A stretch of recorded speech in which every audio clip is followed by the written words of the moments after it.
It's definitely a combination of both, but there's a hierarchy to it, the way I work. So I would always start with making sure, I'd start with a preliminary TCM diagnosis.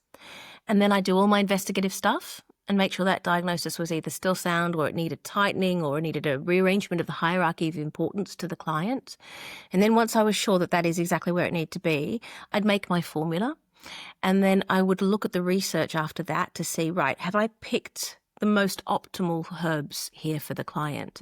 Most of the time, yes, but sometimes actually within a category. So let's say if I'm dealing with infection, you might choose herbs from clear fire and toxicity or clear damp and heat category. And within that, there are loads of different herbs you can choose from.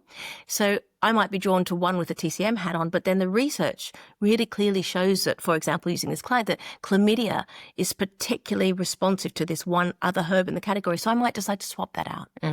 So it's really blending both of those to make sure I'm getting the best of all worlds. And sometimes I'm pulling in other paradigms. So if I'm treating Lyme, for example, then I might be looking at a Western herb or an Ayurvedic herb, like, for example, ashwagandha has lots of interesting properties that are beyond stress reduction, that are actually intracellular support for clients. But from a Chinese medicine, they're a chi tonic. So I have to be quite careful about how I use it, because we can't strengthen the body. We call it tonify the body. We can't strengthen the chi of the body willy-nilly without strengthening the bugs in the body. Chinese medicine doesn't have the ability to differentiate.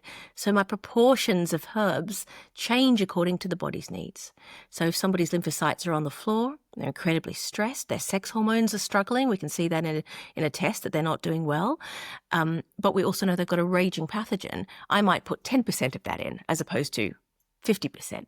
So it's a real combination of understanding diagnosis and proportion, of understanding the biomedicine, of understanding the different paradigms that I'm drawing on to get that right for the client.